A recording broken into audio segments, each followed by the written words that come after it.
상말씀 23번째 시간인데 라마 나요세서라는 제목으로 하나님의 말씀 전합니다. 라마 나요트 익지가 않으시죠? 교회 오래 다니신 분들은 아실 텐데 라마 나요시 도대체 뭔가 이렇게 질문하실 분들이 있을 것 같아요. 말씀을 시작하면서 이렇게 이해하시면 쉬울 것 같아요. 우리 교회가 위치해 있는 곳이 판교죠. 물론 한국 안에 있고, 우리 경기도 성남시 안에 분당 안에 판교동이고, 또 판교동은 지역이지만 불꽃교회라고 하는 특정 장소가 있어서 판교 불꽃교회 이렇게 이야기하는 것처럼 라마라고 하는 지역에 나요시라고 하는 특별한 장소, 하나님의 선지자들이 모여있던 장소, 라마 나요트. 그래서 라마는 지역의 이름이고요, 판교 불꽃교회 이렇게 얘기하는 것처럼 라마 나요트는 선지자들이 모여있는 특별한 장소를 말합니다. 자, 그러면 라마 나요트에서 도대체 무슨 일이 있었는가?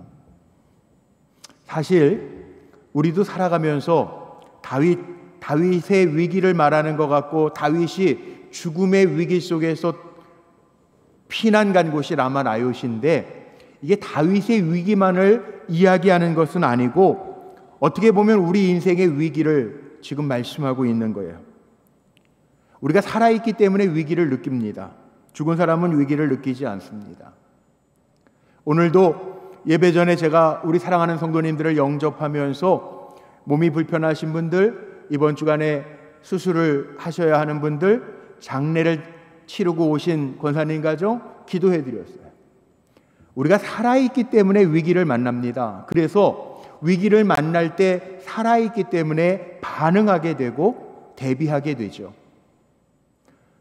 어린아이는 위기를 만나면 자기 힘으로는 어떻게 할 수 없기 때문에 웁니다. 불편하면 웁니다.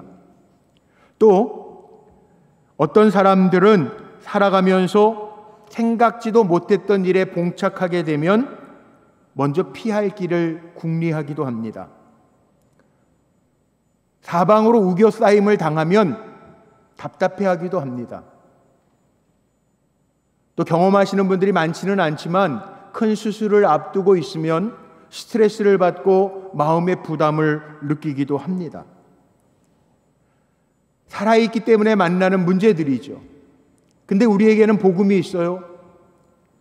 마태복음 11장 28절 말씀에 보면 예수님이 이렇게 말씀하셨어요. 문제가 없는 사람은 아무도 없을 텐데 수고하고 무거운 짐진 자들아 다 내게로 오라. 내가 너희를 쉬게 하리라. 이게 복음이에요.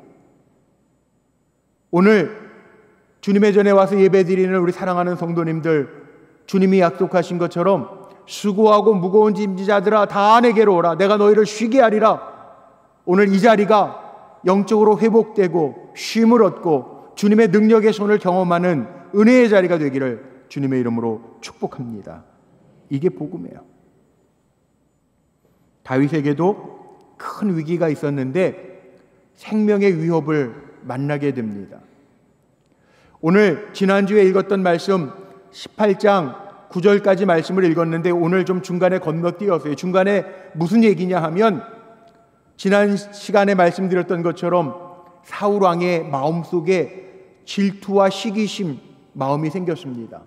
사람들이 다윗을 격려하고 박수 쳐주며 다윗이 전쟁에 나가면 저가 이기고 돌아오는데 다윗이 죽인 사람은 만만이고 사울왕이 죽인 사람은 천천이라. 사울의 마음속에 다윗을 사람들이 좋아하고 다윗의 인기가 높아지는 것을 보면서 사울왕의 마음속에 야, 내가 저를 못살게 굴거나 제거하지 않으면 내 자리도 위태하겠구나 라고 하는 생각을 가지고 사울왕이 다윗을 죽이려고 합니다. 성경 말씀에 뭐라고 표현해 놨냐 하면 사울이 다윗을 곁에 두기 싫어해서 전장으로만 내보낸다는 거예요. 전쟁터, 블레셋과 싸우고 있는 전쟁터에 자꾸 내보내는 거예요. 장수로 만들어서 내보내는 거예요. 전쟁에 자꾸 나가면 장수는 전장에서 죽는다고 죽을 수밖에 없겠죠. 다윗은 지금 전쟁터로 계속 내몰리면서 죽음의 위기, 사람들이 느끼는 가장 큰 위기가 뭐냐? 생존의 위험이라고 그러는데, 생존 욕구가 우리에게 있어서 정말 우리에게 다가오는 많은 위협 가운데 가장 큰 위기는 목숨의 위협을 느끼는 건데, 다윗이 지금 생존의 위기를 당하고 있다는 거예요. 사울왕은 다윗을 죽이려고만 합니다. 그래서 다윗은 지금 위기의 연속 가운데 놓여 있습니다. 하나님께서 왕으로 기름 부으셨는데 다윗이 왜 이렇게 위기 가운데 놓여 있을까요? 하나님이 왜 그러셨을까? 순탄하게 기름 부음 받은 자에게 순탄하게 정말 시온의 대로를 열어주시고 하나님의 손으로 높여주시는 게 좋을 텐데, 왜 다윗을 자꾸 이렇게 죽음의 위기로, 삶의 위기로 내모실까? 여기에는 이유가 있어요. 사울 왕은 아무런 훈련과 연단이 없이 왕의 자리에 올랐습니다. 믿음의 눈으로 보면 정말 은혜죠. 은혜 안에서 하나님이 높여주셨죠. 그 결과가 어떻게 됐습니까? 은혜 안에서 전적으로 왕이 되었던 사울이 쉽게 교만해졌고 하나님을 의지하지 않습니다. 그동안의 이야기를 보면 자신의 힘으로 모든 것을 하려고 하고 인간적인 방법들을 동원합니다. 하나님은 이런 사울의 모습을 보셨어요. 그래서 사울을 왕으로 세운 것을 후회하셨고, 하나님께서 마음의 중심을 보시고 어린 다윗에게 사무엘을 통하여 기름 부으시고 사울 왕의 다음 세대를 준비하고 계십니다. 다윗은 하나님이 세우시기 때문에 조금 다른 방법으로 특별하게 다윗을 다루고 계시는 겁니다. 로마서 5장에 나오는 것처럼 연단은 인내를 낳고 인내는 소망을 갖게 한다고 했는데, 연단을 통해서 다윗을 만들어 가시는 거죠. 예수로 말미암아 구원받은 우리들도 마찬가지. 똑같지는 않지만 우리도 이런저런 위기들을 만나면서 삽니다. 그때 우리들이 갖는 신앙적인 질문이 있어요. 왜 내가 예수 믿는데, 왜 하나님 나를 하나님의 아들로 딸로 부르셨는데 왜 내게 이런 위기들이 생길까? 아마 이 자리에도 우리 성도님들 가운데 육신적인 위기를 만나는 분도 있어요. 경제적인 위기 때문에 곤란함에 빠져 있는 분들도 있어요. 사람들과의 관계 때문에 지쳐 있는 분들도 있어요. 왜 이렇게 나에게 위기가 올까? 이 위기를 어떻게 해석할까? 이 위기 가운데 나는 어떻게 반응할까? 오늘도 그 질문을 가지고 예배드리는 성도님들이 분명히 이 자리에 계실 거라고 생각해요. 자, 오늘 읽은 본문 말씀은 다윗을 통해서 성경적인 답을 우리에게 주고 계십니다. 위기가 없는 사람은 아무도 없을 텐데 다윗을 통해서 너희가 위기를 만나거든 이렇게 해라. 위기를 만나거든 절망하고 포기하지 말고 복되게 하기를 원하느냐? 오늘 다윗을 통해서 하나님 우리에게 주시는 말씀이 이거예요. 다윗처럼 하라는 거예요. 저도 이 말씀을 준비하면서 목회를 하다가도 위기를 만날 때가 있어요. 아, 이렇게 하면 되겠구나. 어떻게 할까요? 다윗을 통해서 우리가 배워야 할 것이 있는데, 첫 번째는 위기 속에서도요, 신실함을 잃어버리면 안 돼요. 위기보다 중요한 것은 우리의 모습입니다. 하나님은 우리의 중심을 보십니다. 다윗은 하나님이 이미 어린 다윗의 중심을 보시고 나는 외모를 취하지 않고 그의 마음 중심을 본다고 말씀하셨는데, 다윗이 대처하는 모습이 남달라요. 다윗은 신실함을 잃어버리지 않아요. 그게 뭐냐? 제가 중간에 건너뛰었지만 중간에 나오는 이야기들이 그거예요. 사울 왕이 다윗을 시기해서 사람들이 보는 앞에서 다윗을 향하여 창을 2번이나 던져요. 죽이려고 그래요. 죽이려고 계략을 세워요. 그런데 다윗은 어떻게 반응했냐 하면 원수를 원수로 갚지 않아요. 어떤 원수 갚음도 다윗은 시도하지 않아요. 왜? 생명은 하나님의 손에 있다라고 하는 것을 알기 때문에. 이게 신실함이에요. 다윗은요, 인간적인 수단보다 하나님의 손을 더 의지합니다. 사울이 이미 전쟁에 나가서 승리를 거두면 내 딸을 주겠다고 약속했는데 사울의 왕 큰딸 메랍을 주려고 하다가 엉뚱한 사람에게 줘요. 근데 다윗은요, 왕족이 될 기회, 신분 상승을 얻을 수 있는 기회가 있는데 다윗은 거절해요. 나 같은 미천한 자가 왕의 사위가 되겠습니까? 중간에 18장에 그런 다윗의 대답이 나와요. 무슨 얘기예요?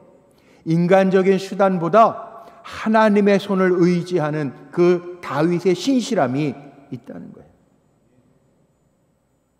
심지어는 이 사무엘상 18장 25절부터 보면 사울왕이 사울의 조건으로 블레셋 사람의 전사들의 포피 100개를 가져와라 그렇게 요청을 하는데 다윗이 가서 충성을 다해서 싸웁니다.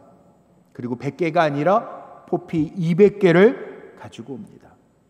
이 얘기는 무슨 얘기입니까? 전쟁에 가서 100명을 죽이는 것보다 200명을 죽이는 게 더 힘들 거 아니에요. 죽음의 위기가 더 높아지는 거 아니에요. 더 많아지는 거잖아요.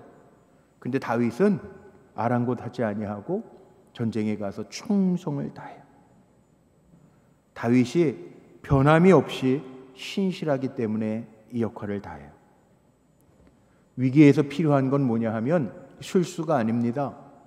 어떻게 하면 이 위기를 잘 모면할까? 인간적인 계략이 아닙니다. 다윗은 위기 가운데에서도 그의 마음이 변하지 아니하고 그의 중심이 하나님을 바라보고 있어요. 이게 남다른 거예요.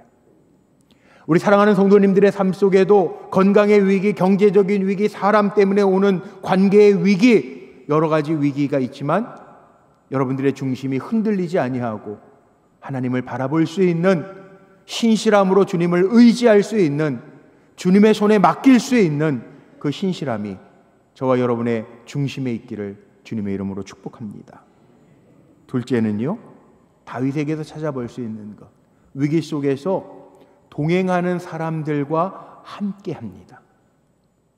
다윗이 만난 위기 속에 성경이 보여주시는 분명한 것이 있는데, 다윗은요, 사람과의 관계도 굉장히 신실한 사귐이 있었던 것 같아요. 사람을 이용하는 목적이 아니라 사람들에게 인정받을 만한 신실한 사귐의 모습이 있었어요. 오늘 본문 19장에 보면 다윗 주변에 세 사람이 등장을 하죠. 요나단이 있고, 아내 미갈이 있고, 사무엘이 있습니다. 다윗의 주변에. 요나단은 지난 시간에 말씀 나눴던 것처럼 다윗을 자기 생명처럼 아껴준 사람이고요. 사울왕의 딸 미갈은, 메랍은 주지 않았지만 성경에 뭐라고 표현하고 있냐면 이 미갈, 사울의 딸 미갈이 다윗을 마음에 연모, 사랑했더라, 그렇게 표현하고 있어요. 다윗을 사랑해주는 사람이에요. 사무엘은 영적 지도자죠. 사무엘은 다윗의 위기 가운데에서도 어떻게 살아야 되는지 앞날 방향을 지도해 주던 사람이었어요. 자, 보세요. 위기 가운데 다윗 주변에 있었던 이런 사람들, 요나단은 하나님의 계획 안에서 꿈을 해석하고 다윗의 위기 가운데에서도 다윗을 격려하고 다윗을 피난케 했던 사람이에요. 미갈은 다윗을 변함없이 사랑했던 사람이에요. 그리고 사무엘은 위기의 의미와 뜻을 풀어주던 사람이에요. 앞에 방향을 지시해주고 보여주던 사람이에요. 그래서 다윗이 위기 가운데에서도 사무엘이 거하고 있는 라마 라요스로 피해서 위기를 모면할 뿐만 아니라 거기에서 힘을 얻어요. 위기를 만날수록 함께할 사람들을 주변을 한번 보세요. 하나님은 우리를 홀로 고아처럼 내버려 두지 아니하시고 위기를 이겨낼 수 있는 동역자들을 믿음의 좋은 동역자들을 하나님을 의지하는 사람에게는 붙여주는 줄로 믿으시기를 바랍니다. 위기가 없었으면 좋겠지만 위기를 만날 때에도 하나님을 의지하는 사람은 하나님께서 눈에 보이는 사람들을 통해서도 역사해 주신다는 거예요. 그렇다면 저는 여기서 우리 성도님들을 이렇게 축복합니다. 위기가 없었으면 좋겠지만 삶의 위기를 만나더라도 하나님께서 허락하시는 만남의 복이 우리 성도님들에게 임하시기를 주님의 이름으로 축복합니다. 마지막 세 번째는요, 위기를 만났을 때 다윗은요, 오늘 말씀의 제목처럼 라마나옳에서 라마나옳으로 가요. 라마나옳. 오늘 말씀의 제목이기도 하지만 오늘 중심적으로 나누고자 하는 말씀이 여기에 있어요. 라마나옳. 무슨 뜻일까요? 라마나옳. 제가 라마는 지역 이름이라고 그랬어요. 그래서 성경을 보면 에브라임 산지에 있었던 한 지명이 라마예요. 라마. 라마는 어떤 곳이냐 하면 사무엘상 10장에 나오는 것처럼 야곱의 사랑했던 아내 라헬의 무덤이 있던 곳이기도 하고요. 사무엘상 1장 1절 말씀에 보면 사무엘의 아버지 어머니 엘가나와 한나가 살았던 곳이 라마 다임 소빔 라마라고 하는 곳이에요. 라마, 신앙의 뿌리가 있는 곳이고 사무엘 선지자의 고향이기도 하고, 또 사무엘상 7장 오늘 말씀 15절 17절 말씀에 보면 뭐라고 말씀하고 있냐면 사무엘이 사는 날 동안에 이스라엘을 다스렸으되 해마다 베델과 길갈과 미스바로 순회하여 그 모든 곳에서 이스라엘을 다스렸고 라마로 돌아왔으니 이는 거기에 자기 집이 있음이니라. 거기서도 이스라엘을 다스렸으며 또 거기에 여호와를 위하여 제단을 쌓았더라. 라마는 사무엘의 집이 있었고 라마라고 하는 지역에서 사무엘이 하나님 앞에 제사 예배를 드렸다는 거예요. 그 라마라고 하는 곳으로 다윗이 갑니다. 라마에는 사무엘이 있습니다. 그리고 오늘 본문에 보니까 사무엘과 다윗이 라마에 있는 나요스로 갔다. 제가 말씀 시작하면서 쉽게 설명해 드리려고 나옳, 라마, 라옳, 라마는 지역의 이름이고 그리고 특정한 장소가 나옳입니다 그랬는데 나옳은 선지자들, 하나님의 사람들이 거하는 곳이에요. 어느 성서학자는 나옳이라고 하는 곳은 선지 생도들의 기숙사였다 이렇게 해석하고 있는 책들도 있어요. 오늘 20절 말씀해 보니까 그곳에는 사무엘과 함께한 선지자들의 무리들이 있었다라고 표현하고 있습니다. 삶의 위기가 왔을 때 다윗이 라마 나옳으로 갔다는. 여러분, 문제를 만나면 우리 불꽃교회 성도님들이 어디를 가십니까? 문제가 생기면 어디로 가십니까? 지금 다윗이 큰 위기를 만났을 때 라마 나옳으로 갔다는. 이 얘기는 다윗이 어떤 사람인가를 보여주기도 합니다. 그래서 오늘 제가 지금 말씀을 좀 풀어드리려고 그래요. 라마 나옳이 어떤 곳인가, 무슨 뜻을 가지고 있는가. 오늘 짧은 말씀을 읽었지만 이 짧은 본문의 말씀 속에 라마 나옳이라고 하는 이름이 계속 반복해서 등장하고 있는데 라마 나옳이 무슨 뜻이고 어떤 의미가 있는가. 보세요. 가장 먼저 봐야 할 것은 이 라마 나옳은요, 사람이 아니라 하나님의 임재가 있는 곳이었습니다. 하나님의 사람들이 거하는 곳이었습니다. 사무엘이 사울 왕에게서부터 소망을 잃어버렸을 때 사울과 결별하고 사무엘 선지자가 갔던 곳이 라마 나옳입니다.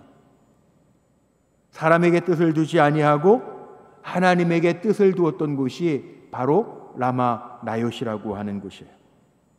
다윗도 사울 왕의 위협 속에서 그 위협 속에서 피한 곳이 라마 나옳이에요. 오늘 18절 말씀에 이렇게 표현하고 있죠. 다윗이 도피하여 라마로 가서 사무엘에게로 나아가서 사울이 자기에게 행한 일, 죽이려고 했던 모든 일을 다 전하고 다윗과 사무엘이 나요시로 가서 살았더라. 다윗은 지금 사울왕의 박해와 핍박으로부터 피해서 나요시로 가서 살았다는 거예요. 나중에 보겠지만 사무엘상 22장 두 장 뒤에 보면요, 그 라마 나요스에 어떤 사람들이 모였냐 하면 성경은 이렇게 묘사하고 있어요. 환난당한 모든 자와 빚진 모든 자와 마음이 원통한 자가 다 그에게로 모였고 그는 그들의 우두머리가 되었는데 그와 함께한 자가 400명가량이었더라. 라마 나요스에 다윗이 있을 때 환난을 당한 자, 빚진 자, 원통한 자가 다 다윗에게로 와서 그 라마 나요스에서 함께 있었다는 거예요. 내몰린 불행한 사람들, 어려움을 겪고 있던 모든 사람들이 모여든 곳이 라마 나요시라고 하는 것이에요. 사람들에게 실망하고 어려움에 처한 사람들이 머물렀던 곳이 라마 나요시라고 하는 곳이에요. 다윗은 인생의 가장 큰 위기 가운데 찾아간 곳이 있는데 하나님과 가까이 있는 사람들이 모여있는 그 라마 나요시로 갔다는 거예요. 전 세계 신앙인들, 기독교인들이 가장 좋아하는 성구를 찾으라고 그러면 시편 23편 1절 여호와는 나의 목자시니 내게 부족함이 없으리로다 라고 하는 시편 23편을 전 세계 크리스찬들이 가장 좋아하는 성구라고 이야기하죠. 다윗은요, 그 시편 고백에서 이런 고백을 합니다. 내가 사망의 음침한 골짜기로 다닐지라도 해를 두려워하지 않을 것은 주께서 나와 함께 하심이라. 주의 지팡이와 막대기가 나를 안위하시나이다. 라마 나요시 그런 곳이라는 것. 우리가 해를 당하고 사망의 음침한 골짜기를 지날지라도 주님의 지팡이와 막대기가 있는 곳, 그것으로 피해갔다는. 라마 나요시는요, 변화되는 곳이에요. 하나님의 영으로 변화되는 곳이에요. 유업에 지쳤던 다윗이 새 힘을 얻도록 변화시켜주는 곳이에요. 다윗에게는 위로가 필요했어요. 한번 생각해 보세요. 왕이 전쟁에 가서 승리하고 잘 싸우고 돌아오면 야, 잘했다. 네가 잘 싸워줘서 우리가 또 승리했구나. 그리고 높여줘도 부족할 텐데 사울왕의 마음속에 시기가 생겨서요, 다윗을 죽이려고 창을 던져요. 아마 다윗은 오늘식으로 이야기하면 트라우마가 생겼을 거예요. 정신적으로 충격을 받았을 거예요. 위로가 필요했겠죠. 라마 나요시 위로가 필요했던 다윗을 변화시켜준 곳이라는 거죠. 심지어는 다윗을 잡아오라고 라마 나요스에 있다고 사울왕이 보고를 받고 전령들을 몇 차례 보냅니다. 전령들이 갔습니다. 다윗을 잡아오려고 라마 나요스에 갔는데 이게 웬일입니까? 하나님의 사람이 모여있고 하나님의 영이 충만했던 그 라마 나요스에서 다윗을 잡아와야 할 전령들이 선지자들과 함께 있으면서 같이 예언을 하고 변화가 됩니다. 놀라운 일들이 일어나죠. 심지어는 마지막에는 사울이 안 되겠다 싶어서 자기 자신조차도 가서 다윗을 해하고 잡아오려고 하는데 이게 웬일입니까? 오늘 말씀해 보니까 사울조차도 변화되어서 예언을 하고, 그래서 사람들이 야, 사울도 선지자 안에 있구나, 사울도 선지자냐? 라고 할 정도로 변화되었다는 거죠.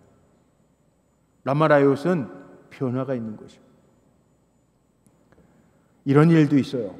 우리 교회 뭐 자주 있는 일은 아닌데요, 지난 주간에도 새벽 예배를 드리는데 요즘에 우리 목사님들하고 하루씩 맡아서 돌아가면서 예배드리고 제 맨 뒤에 제가 앉아 있는데 새벽 예배 끝날 때 기도할 때쯤 돼서 어떤 분이 쑥 들어와서 제 옆에 앉았어요. 근데 술 냄새가 팍 나요. 그리고 큰 소리를 질러요. 기도하는 게 아니라 내가 여기 술 먹고 왔다 그런 것처럼 아주 큰 소리를 질러요. 기도하던 주변에 기도하던 우리 권사님들 놀래가지고 다 피해서 도망가셨어요. 근데 저는 목회를 한 30년 하다 보니까 눈치가 제가 8단이에요. 보니까 술 먹고 구걸하러 온 것 같아요. 그래서 우리 옆에 있는 우리 임 목사님한테 저분 불러서 그냥 10,000원 주면 갈 것 같다고. 아니나 다를까 어느 교회에서는 20,000원 줬는데 어떤 교회에서는 10,000원 줬고 뭐. 근데 그분 10,000원 받아서 나갈 때에도 목사의 마음에는 그래도 교회에서 구제금 10,000원 받고라도 저희 심령 속에 라마나얏 변화가 되는데 하나님 저 영혼도 좀 변화시켜 주세요. 이게 기도가 되더라고요. 여기 라마나얏이 그런 곳이에요. 살기 등등하고 사람을 잡으려고 악한 마음을 가지고 왔다가도 변화되는 곳이 라마나얏이에요. 다윗을 찾아 살기 등등해서 찾아왔던 사람들도 평안의 마음으로 바뀌고 저들도 선지자 가운데 있더냐라고 변화되는 곳이 라마나얏이에요. 그렇다면 우리 불꽃교회도 저는 그렇게 기도해요. 하나님의 영이 임하셔서 변화가 넘치는 라마나얏과 같은 교회가 되게 하여 주옵소서. 라마나얏은 은혜가 있고요, 라마나얏은 성령의 역사가 있는 곳이에요. 변화가 되는 거예요. 사울이 변화가 되는 것도 중요하겠지만 거기에 라마나얏에 이미 가 있었던 다윗은요, 사울이 그렇게 변하는 모습을 보면서 뭘 느꼈을까요? 야, 하나님 살아계시는구나, 하나님의 역사만 있으면 되겠구나 라고 하는 것을 다윗이 분명히 알았을 거라고요. 저는 우리 사랑하는 성도님들의 삶 속에 하나님의 역사를 의지하여 나아갈 수 있는, 오늘도 예배드리고 나아가지만 내가 나를 만드는 것이 아니라 나를 변화시키시고 붙들고 계시는 하나님의 역사가 있음을 체험하며 살아가는 성도님들이 되시기를 축복합니다. 라마나얏이 어떤 곳이냐? 라마나얏은요, 은혜가 있고 성령의 역사가 있을 뿐만 아니라 라마나얏은 가장 안전한 피난처예요. 피난처. 나는 비록 약하지만 주님 안에 있으면 보호받고 안전하거든요. 다윗이 죽을 위기가 얼마나 많았는지 몰라요. 그런데 다윗은 이런 고백을 합니다. 시편 18편에 보면 다윗의 경험에서 우러나오는 고백인데, 나의 힘이 되신 여호와여, 내가 주를 사랑하나이다. 여호와는 나의 반석이시요 나의 요새시요 나를 건지시는 자시요 나의 피할 바위시요 나의 방패시요 나의 구원의 뿌리시요 나의 산성이시로다. 내가 찬송받으실 하나님께 아뢰리니 내 원수들에게서 구원을 얻으리로다. 라마나얏은요, 하나님이 우리를 너무나도 잘 아시기 때문에 우리가 거해야 할 피난처고 요새가 되고 산성이 된다. 우리 인생을 한번 돌이켜 보세요. 하나님이 더 정확해요. 지금의 나를 만들어 가신 하나님의 손이 더 정확해요. 우린 그걸 고백하면서 사는 거예요. 무더운 여름이지만 우리 성도님들 하나님을 찬양하며 삽시다 라고 고백을 했는데 그게 하나님의 손길이 있어요. 우리는 아무렇게나 살아가는 존재들이 아니에요. 가장 정확하신 하나님의 인도하심이 있고 피난처가 있어요. 여기 앉아 계시지만 우리 송장로님 이번에 책을 하나 내시려고 간증문을 써서 저에게 한번 먼저 좀 읽어봐 주세요. 그리고 보내주셔서 제가 다 읽었는데, 제가 그 책을 보면서도 장로님에게도 제가 그런 고백이에요. 장로님 기가 막히게 은혜가 넘쳐요. 만들어 가신 하나님의 은혜가 있단 말이에요. 약하게 해서라도 만들어 가신 하나님의 은혜가 있고요, 나는 모르지만 이미 계획해 놓으신 하나님의 섭리들이 다 있어요. 저는 우리 성도님들이 정말 위협의 순간들을 느끼지 않았으면 좋겠지만, 인생이라고 하는 것이 살아있기 때문에 느끼는 위협도 있고 생존의 위협도 있다면 저와 여러분은 어떻게 살까요? 위협을 제거하는 것도 중요하겠지만 그 위협 속에서도 하나님이 나를 위하여 예비하신 안전한 거처, 다윗이 고백하는 것처럼 피할 바위가 되시고 요새가 되시고 나의 산성이 되셨습니다라고 하는 고백과 간증이 저와 여러분의 입술에 가득하기를 주의 이름으로 축복합니다. 우리가 살아가면서 수술도 안 받고 건강에 문제도 없었으면 좋겠지만 우리가 살아있기 때문에 오는 노화의 과정도 있고 연약함도 있고 약함이 있다면 그 약함 속에서도 나를 건져내시고 도우시고 이끌어주시는 하나님의 은혜, 그것이 우리 성도님들에게 가득하시기를 주의 이름으로 축복합니다. 성경에 보면 문제없는 사람은 없어요. 우리가 한이라고 표현하는데요, 제가 목회학 박사 상담학으로 목회학 박사 논문을 쓸 때 선배 목사님이 쓰신 논문을 봤는데 그 논문을 보니까 이 한국 사람에게는 억압되고 버림받고 무시당해서 생긴 마음의 감정, 한이라는 게 있잖아요. 그 한이 완전히 영어로도 그렇게 표현해요. 세상에 어떤 사람도 표현할 수 없는 감정인 거예요. 영어로도 한이라고 표현, 그냥 말 그대로 소리 나는 대로 한이라고 표현을 했더라고요. 논문에. 박승호 목사님이라고 하는 분이 쓰신 책인데. 성경에는요, 한 있는 사람 없어요? 있어요. 다 한 있는 사람들이. 우리가 아는 것처럼 태어나면서부터 보지 못했던 바디메오, 삭개오, 그때 상황에 빚어내온 사람들에게 매국노라고 손가락질 받던, 그래서 무시당하고 사람들 앞에 나설 수도 없었던 한많은 인생을 살았던 삭개오도 있고요.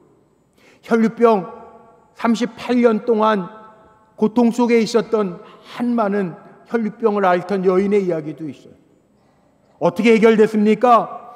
예수님을 만난 뒤에 모두가 치유받고 회복되고 건강한 삶으로 돌아오는 이야기들이 있잖아요. 수고로운 인생들이 어디서 위로를 받고 어디서 새 힘을 얻을 수 있을까요? 라마나요스는 성령의 임재가 있었던 곳이라는 거예요.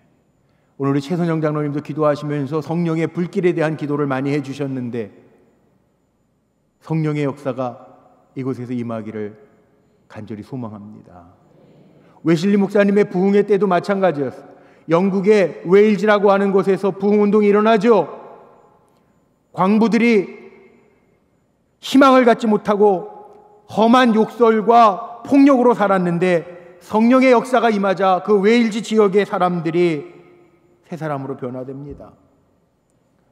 영국의 헤브리디스라고 하는 곳에서도 성령이 임하자 술꾼들이 술잔을 내려놓고 하나님 앞에 무릎 꿇고 기도하며 변화되는 역사가 일어납니다. 우리 감리교회는 여름을 맞이해서 이번에 하디 120주년 기도성회들을 준비하고 있는데, 연합으로 감리교단에서도 이 하디 선교사가 누군지 아시죠? 우리 한국 부흥운동의 아버지라고 이야기하는 하디 선교사. 원산에서부터 성경 공부 모임과 기도에서 성령이 임했을 때 자기의 죄악을 고백하면서 회개운동이 일어나고, 그것이 1907년 평양 산정연교회 대부흥운동으로 이어져 가잖아요. 성령의 임재가 있을 때 변화돼요. 라마나얏, 하나님의 영이 임해서 사람을 변화시키는 것입니다. 오늘 어떤 마음을 가지고 예배에 오셨던지 하나님이 우리의 마음을 변화시키셔서 주님을 바라보고 일어날 수 있는 역사가 저와 여러분의 삶 속에 임하시기를 주의 이름으로 축복합니다. 말씀 마칩니다. 라마나얏, 성령의 공동체가 얼마나 중요한가를 우리에게 보여줘요. 라마나얏은 가장 안전한 피난처예요. 라마나얏은 치유와 회복이 있는 곳이에요. 라마나얏은 성령이 강하게 역사하신 곳이에요. 우리 불꽃교회가 우리 사랑하는 성도님들의 라마나얏이 되어서 하나님이 나의 실제가 되어지는, 우리 성도님들의 실제가 되어지는 역사가 임하시기를 주님의 이름으로 축복합니다. 기도하시겠습니다.